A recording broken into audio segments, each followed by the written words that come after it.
आपण स्वतंत्र Plainfield Christian science चर्चकडून साप्ताहिक बायबलचा धडा ऐकत आहात. प्लेनफील्ड, अमेरिकेच्या न्यूजर्सी येथे आहे. अधिक माहितीसाठी आमच्या वेबसाईटला भेट द्या. www.plainfieldcs.com. हा धडा आहे रविवारी 2 जून 2024. विषय: प्राचीन आणि आधुनिक नेक्रोमन्सी उर्फ मेस्मेरिझम आणि हिप्नोटिझम नाकारले गेले. सोनेरी मजकूर. स्तोत्रसंहिता. वाईटांना शिक्षा कर आणि चांगल्यांना मदत कर. देवा, तू चांगला आहेस आणि तू लोकांच्या हृदयात डोकावून बघू शकतोस. उत्तरदायी वाचन. शमूवेल. हन्नाने परमेश्वराला धन्यवाद देणारे गीत म्हटले, परमेश्वराबद्दल माझ्या मनात आनंद मावत नाही. त्याच्यामुळे मला सामर्थ्य आले, माझ्या शत्रूंना मी हसते. माझ्या विजयाचा मला आनंद आहे. परमेश्वरासारखा पवित्र कोणी देव नाही. देवा, तुझ्या वाचून कोणी नाही. आमच्या देवासारखा अभेद्य दुर्ग दुसरा नाही. लोकहो, बढाया मारू नका. गर्वाने बोलू नका, कारण परमेश्वर सर्वज्ञ आहे. तोच लोकांचे नेतृत्व करतो आणि त्यांना न्याय देतो. गरिबांना धुळीतून उचलून त्यांचे दुःख हरण त्यांचा गौरव करून त्यांना राजपुत्रांच्या बरोबरीने बसवतो, मानाचे स्थान देतो. जगाची निर्मिती परमेश्वरानेच केली. सर्व जगावर त्याचीच सत्ता आहे. सज्जनांना तो आधार देतो, त्यांना लटपटू देत नाही, पण दुर्जनांचा संहार करतो. त्यांना गर्दीत हकलतो. दुर्जनांचे बळ अशा वेळी कुचकामी ठरते. शत्रूंचा तो नाश करून त्याच्यावर गरजेल. दूरदूरच्या प्रदेशांचाही तो न्याय करील. राजाला सामर्थ्य देईल. आपल्या खास राजाला बलवान करील. धडा उपदेश. बायबलपासून. लेवीय. मी परमेश्वर तुमचा देव आहे. तुम्ही आठवण ठेवून माझ्या नियमाप्रमाणे चालावे व माझ्या आज्ञा पाळाव्या. मी तुमच्या देशाला शांतता देईन. तुम्ही शांतीने झोपी जाल. तुम्हाला कोणाची भीती वाटणार नाही. नीतिसूत्रे. लोक त्यांच्या योजना तयार करतात, पण परमेश्वरच त्या योजना प्रत्यक्षात आणतो. माणसाला तो जे करतो ते बरोबर आहे असे वाटते, पण माणसाने केलेल्या गोष्टी मागच्या खऱ्या कारणांचा न्यायनिवाडा परमेश्वरच करतो. तुम्ही जे जे करता त्या सगळ्याच्या मदतीसाठी परमेश्वराकडे वळा, म्हणजे तुम्ही यशस्वी व्हाल. खरे प्रेम आणि इमानदारी तुम्हाला शुद्ध करील. परमेश्वराचा आदर करा, म्हणजे तुम्ही वाईटापासून खूप दूर राहाल. जर एखादा माणूस चांगले आयुष्य जगत असेल, परमेश्वराला खुश करत असेल, तर त्या माणसाचे शत्रू देखील त्याच्याबरोबर शांतता राखतील. माणूस त्याला ज्या गोष्टी करायच्या आहेत त्याबद्दलच्या योजना करू शकतो, पण काय घडेल ते मात्र परमेश्वरच ठरवतो. आणि जो माणूस परमेश्वरावर विश्वास ठेवतो त्याला आशीर्वाद मिळतो. मलाखी. पहा, मी माझा दूत पाठवित आहे. तो माझ्यासाठी मार्ग तयार करील. तो लेवीच्या लोकांना स्वच्छ करील. विस्तवात चांदी ज्याप्रमाणे शुद्ध केली जाते, तसा तो त्यांना शुद्ध करील. तो त्यांना चांदी सोन्याप्रमाणे शुद्ध करील. मग ते परमेश्वराला अर्पण करण्यासाठी भेटी आणतील आणि सर्व गोष्टी योग्य रीतीने करतील. मग मी तुमच्याकडे न्याय निवाडा करण्यासाठी येईन. लोकांनी केलेल्या वाईट गोष्टी न्यायाधीशाला सांगणाऱ्या माणसाप्रमाणे मी असेन. काही लोक दुष्टपणे जादूटोणा करतात, काही व्यभिचाराचे पाप करतात, काही खोटी वचने देतात, काही आपल्या मजुरांना फसवितात. ते मजुरांना कबूल केल्याप्रमाणे मजुरी देत नाहीत. लोक विधवांना व अनाथांना मदत करीत नाहीत. परक्याला कोणी मदत करीत नाही. माझा लोक मान राखत नाहीत. सर्वशक्तिमान परमेश्वराने या गोष्टी सांगितल्या. मी परमेश्वर आहे, मी कधीही बदलत नाही. ही परीक्षा पाहण्याचा प्रयत्न करा. तुमच्या वाट्यातील 10वा भाग माझ्याकडे आणा. तो भाग खजिन्यात ठेवा. माझ्या घरी अन्न आणा. माझी परीक्षा घ्या. तुम्ही असे केलेत तर मी तुम्हाला खरेच आशीर्वाद देईन. आकाशातून पडणाऱ्या वृष्टीप्रमाणे तुमच्यावर चांगल्या गोष्टींचा वर्षाव होईल. प्रत्येक गोष्ट तुम्हाला जरुरीपेक्षा जास्त मिळेल. तुम्ही माझ्याकडे परत याल. मग दुष्ट माणूस आणि चांगला माणूस यातील फरक तुम्हाला कळेल. देवाला अनुसरणारा व न अनुसरणारा यातील वेळ तुम्हाला समजेल. मलाखी. माझ्या अनुयायांवर चांगुलपणा उगवत्या सूर्याप्रमाणे चमकेल. सूर्याच्या किरणांप्रमाणे त्यातून बरे होण्याची शक्ती मिळेल. मत्तय. त्या दिवसांत बाप्तिस्मा करणारा योहान आला आणि यहुदियाच्या वैराण प्रदेशात उपदेश करू लागला. तो म्हणाला, तुमची अंत करणे व जीवने वाईटपणाकडून चांगुलपणामध्ये बदला, कारण स्वर्गाचे राज्य जवळ येत आहे. रे यशया हा संदेष्टा ज्याच्याविषयी बोलत होता तो हाच बाप्तिस्मा करणारा योहान. त्याविषयीचे यशयाचे भविष्य असे होते. वैराण प्रदेशात एक मनुष्य ओरडून सांगत आहे, प्रभू देवासाठी मार्ग तयार करा, त्याच्या वाटा सरळ करा. लोक योहानाचा उपदेश ऐकण्यास जात होते. यरुशलेम, सर्व यहुदिया प्रांत आणि यार्देन नदीच्या भोवतालच्या प्रदेशातून लोक येत होते. आपण केलेली पापे लोक त्याला सांगत होते आणि योहान त्यांना यार्देन नदीत बाप्तिस्मा देत होता. योहान जेथे लोकांना बाप्तिस्मा देत होता तेथे अनेक परुषी आणि सदुकी आले.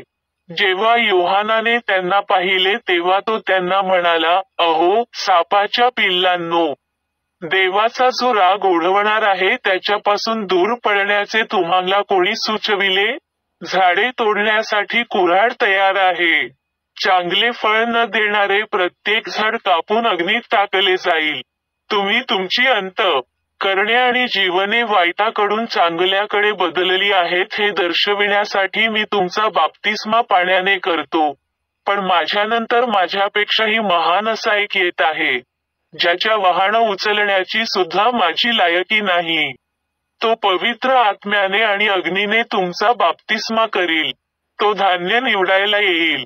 तो भुसा बाजूला काढील व धान्य वेगळे करील.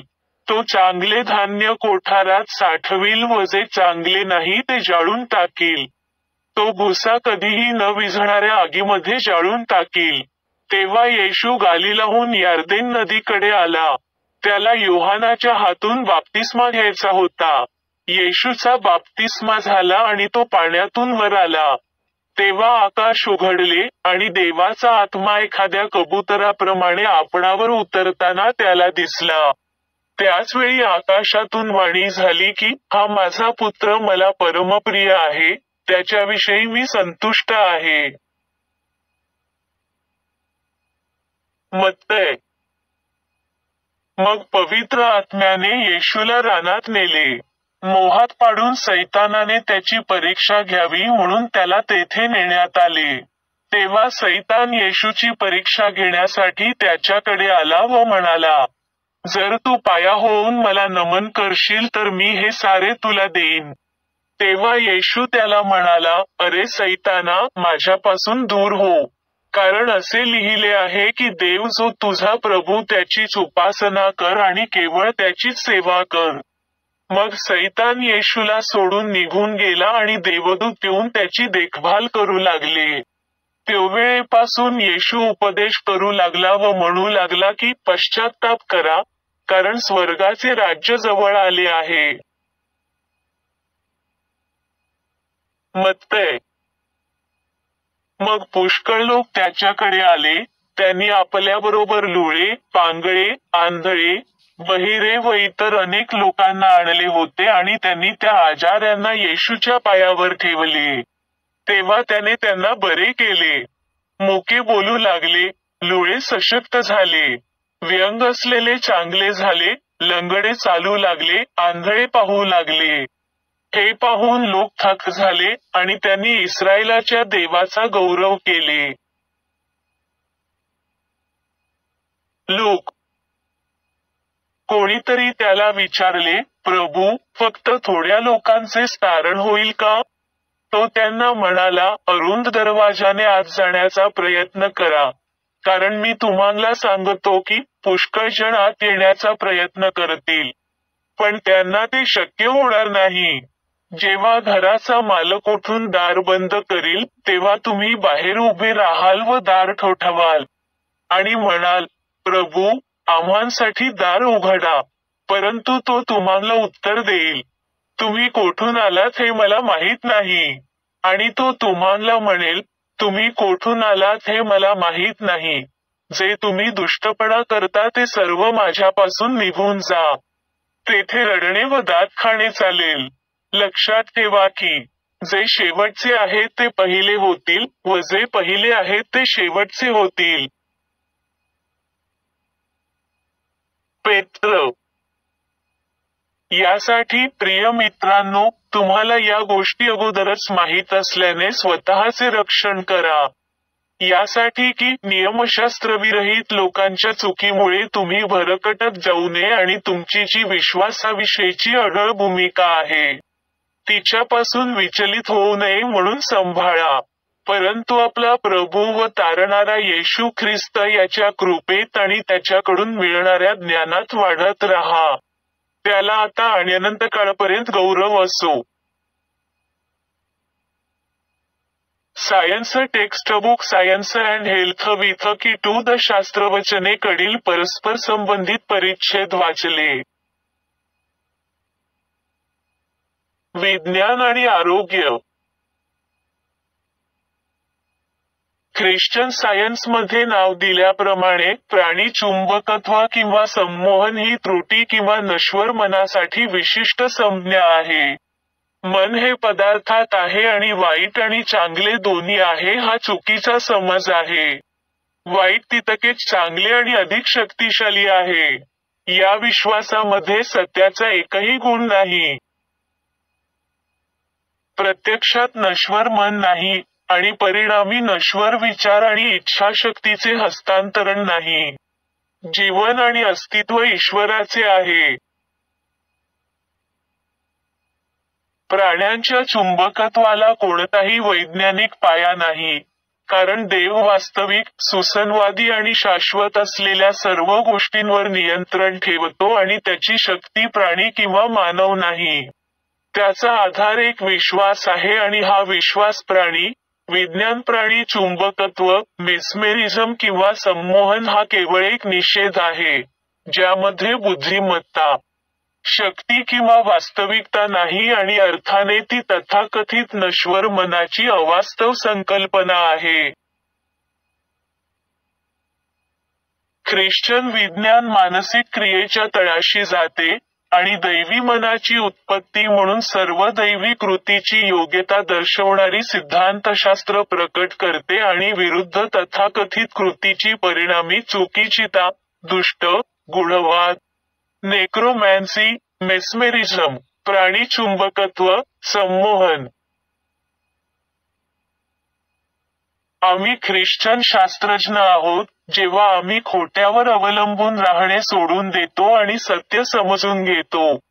जोपर्यंत आपण सर्व काही ख्रिस्तासाठी सोडत नाही तोपर्यंत आपण ख्रिश्चन शास्त्रज्ञ नाही. मानवी मते आध्यात्मिक नसतात. ते कानाच्या श्रवणातून, तत्वाऐवजी भौतिकतेतून आणि अमरत्वाऐवजी नश्वराकडून येतात. आत्मा देवापासून वेगळा नाही. आत्मा हा देव आहे. चुकीची शक्ती ही एक भौतिक विश्वास आहे, एक अंध चुकीची शक्ती आहे, इच्छेची संतती आहे आणि शहाणपणाची नाही, नश्वर मनाची नाही आणि अमरची नाही. तो डोके लांबणारा मोतीबिंदू, भस्म करणारी ज्योत, वादळाचा श्वास आहे. हे वीज आणि चक्रीवादळ आहे, जे सर्व स्वार्थी, दुष्ट, अप्रामाणिक आणि अपवित्र आहे. नैतिक आणि आध्यात्मिक सामर्थ्य आत्म्याचे आहे, जो त्याच्या मुठीद्वारा धारण करतो, आणि ही शिकवण विज्ञान आणि सुसंवादाशी सुसंगत आहे. विज्ञानात देवाला विरोध करण्याची तुमची शक्ती असू शकत नाही आणि भौतिक इंद्रियांनी त्यांची खोटी साक्ष सोडली पाहिजे. चांगल्यासाठी तुमचा प्रभाव तुम्ही योग्य प्रमाणात टाकलेल्या वजनावर अवलंबून असतो. तुम्ही जे चांगले करता आणि मूर्त रूप धारण करता ते तुम्हाला एकमेव शक्ती देते. वाईट म्हणजे शक्ती नाही, ही शक्तीची चेष्टा आहे, जी त्याच्या कमकुवतपणाचा सतत विश्वासघात करते आणि कधीही उठू शकत नाही. दैवी तत्वमीमांसा समजून घेण्यासाठी आपण आपल्या सद्गुरूंच्या उदाहरणाचे अनुसरण करून सत्य आणि प्रेमाच्या पावलावर चालतो. ख्रिश्चन धर्म हा खऱ्या उपचाराचा आधार आहे. निस्वार्थ प्रेमाच्या अनुषंगाने मानवी विचार जे काही धरतात त्याला थेट दैवी शक्ती प्राप्त होते. दुष्ट माणूस त्याच्या सरळ शेजाऱ्याचा अधिपती नाही. चुकून मिळालेले यश म्हणजे सत्याचा पराभव आहे हे समजू द्या. ख्रिश्चन विज्ञानाचा वॉचवर्ड शास्त्रवचनीय आहे. दुष्टाने त्याचा मार्ग सोडावा आणि अनितिमानाने त्याचे विचार सोडावे. आपली प्रगती तपासण्यासाठी आपण हे शिकले पाहिजे की आपले स्नेह कुठे आहेत आणि आपण कोणाला देव मानतो आणि त्याचे पालन करतो. जर दैवी प्रेम आपल्यासाठी अधिक जवळचे, प्रिय आणि अधिक वास्तविक होत असेल, तर पदार्थ आत्म्याच्या अधीन होत आहे. काळ जसजसा पुढे सरकतो तसतसे मनुष्य चांगल्या किंवा वाईटाच्या दिशेने पुढे जातात. जर नश्वर प्रगतिशील नसतील, तर सर्व चुकीचे कार्य दूर होईपर्यंत किंवा दुरुस्त होईपर्यंत मागील अपयशांची पुनरावृत्ती होईल. सध्या चुकीच्या कृत्याने समाधानी असल्यास आपण त्याचा तिरस्कार करायला शिकले पाहिजे. जर सध्या आळशीपणाने समाधानी असेल तर आपण त्याबद्दल असमाधानी असले पाहिजे. लक्षात ठेवा, मानवजातीला लवकर किंवा नंतर एकतर दुःख सहन करून किंवा विज्ञानाद्वारे ज्या त्रुटीवर मात करायची आहे त्याबद्दल खात्री बाळगली पाहिजे. इंद्रियातील त्रुटी पूर्ववत करण्याचा प्रयत्न करताना सर्व त्रुटी शेवटी सत्याच्या अधीन होईपर्यंत पूर्ण आणि प्रामाणिकपणे अत्यंत मोबदला द्यावा लागेल. पापाची मजुरी देण्याच्या दैवी पद्धतीमध्ये एखाद्याच्या फुशारक्या दूर करणे आणि इंद्रिय आणि आत्मा यांच्यात विभागणी कशी करावी हे अनुभवातून शिकणे समाविष्ट आहे. एखाद्याचे ध्येय, श्रद्धेच्या पलीकडे असलेले बिंदू, सत्याचे पाऊल, आरोग्य आणि पवित्रतेचा मार्ग शोधणे हे असले पाहिजे. आपण होरेब उंचीवर पोहोचण्याचा प्रयत्न केला पाहिजे जिथे देव प्रकट झाला आहे आणि सर्व आध्यात्मिक इमारतीचा कोनशिला शुद्धता आहे. आत्म्याचा बाप्तिस्मा, देहाच्या सर्व अशुद्धतेचे शरीर धुणे. हे सूचित करते की अंतःकरणातील शुद्ध लोक देवाला पाहतात आणि आध्यात्मिक जीवन आणि त्याचे प्रदर्शन यांच्या जवळ येत आहेत. स्वर्गाच्या राज्यात शाश्वत सुसंवादात प्रवेश करणे पापी विश्वासांपेक्षा उंटासाठी सुईच्या डोळ्यातून जाणे सोपे आहे. पश्चात्ताप, आध्यात्मिक बाप्तिस्मा आणि पुनर्जन्म याद्वारे नश्वरांनी त्यांच्या भौतिक विश्वासांना आणि खोट्या व्यक्तिमत्वाचा त्याग केला. हा फक्त काळाचा प्रश्न आहे जेव्हा ते सर्व मला देवाला ओळखतील, त्यांच्यातील लहानापासून मोठ्यांपर्यंत. मानवी स्वतःला सुवार्तिक केले पाहिजे. हे कार्य देव आपल्याला आज प्रेमाने स्वीकारण्याची आणि व्यावहारिक भौतिक गोष्टींचा इतक्या लवकर त्याग करण्याची आणि बाह्य आणि वास्तविकता ठरवणारे आध्यात्मिक कार्य करण्याची मागणी करतो. जर तुम्ही त्रुटीच्या शांत पृष्ठभागावर पाऊल टाकले आणि त्रुटीबद्दल सहानुभूती बाळगली तर पाण्याला त्रास देण्यासारखे काय आहे? एररचे वेष काढून टाकण्यासाठी काय आहे? जर तुम्ही सत्याच्या सदैव उत्तेजित परंतु आरोग्यदायी पाण्यावर तुमची चाल सोडली तर तुम्हाला वादळांचा सामना करावा लागेल. तुमच्या चांगल्याबद्दल वाईट बोलले जाईल. हा क्रॉस आहे, ते उचला आणि सहन करा. कारण त्यातून तुम्ही जिंकता आणि मुकुट परिधान करता.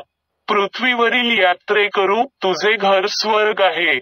अनोळखी, तू देवाचा पाहुणा आहेस. मी आता चर्च मॅन्युअलमध्ये दिलेल्या मेरी बेकर एडी कडून 3 दैनंदिन कर्तव्ये वाचू. रोजची प्रार्थना. दररोज प्रार्थना करणे हे या चर्चमधील प्रत्येक सदस्याचे कर्तव्य असेल. तुझे राज्य ये. माझ्यामध्ये दैवी सत्य, जीवन आणि प्रीती यांचे राज्य स्थापित व्हावे आणि माझ्यापासून सर्व पापांवर राज्य करू द्या. आणि तुझे शब्द सर्व मानवजातीचे स्नेह समृद्ध करू आणि त्यांच्यावर राज्य करू दे. हेतू व कृतींचा नियम. द मदर चर्चच्या सदस्यांच्या हेतू किंवा कृतीबद्दल वैरभाव किंवा केवळ वैयक्तिक आसक्तीच उत्तेजन देऊ नये. विज्ञानात दैवी प्रेम एकट्याने माणसावर राज्य करते. आणि एक ख्रिश्चन वैज्ञानिक प्रेमात गोड सुविधांना प्रतिबिंबित करते, पापाची निंदा करते, खरा बंधुता, दानशूरपणा आणि क्षमा यामध्ये. या चर्चमधील सदस्यांनी दररोज सर्व प्रकारच्या वाईटापासून वाचलेले. भविष्य सांगण्यापासून, न्यायनिवाड्यापासून, निंदा करण्यापासून, समुपदेशनातून, प्रभाव पाडण्यापासून किंवा चुकीच्या मार्गाने प्रभावित होण्यापासून वाचण्यासाठी प्रार्थना करावी. कर्तव्याची सतर्कता. आक्रमक मानसिक सूचनेविरुद्ध दररोज स्वतःचा बचाव करणे, आणि देव, त्याचा नेता आणि मानवजातीबद्दल त्याच्या जबाबदार पूर्णविराम हलत या विसरणे किंवा दुर्लक्ष करणे हे या चर्चमधील प्रत्येक सदस्याचे कर्तव्य असेल. त्याने केलेल्या कृत्यांबरोबरच त्याचा न्याय होईल.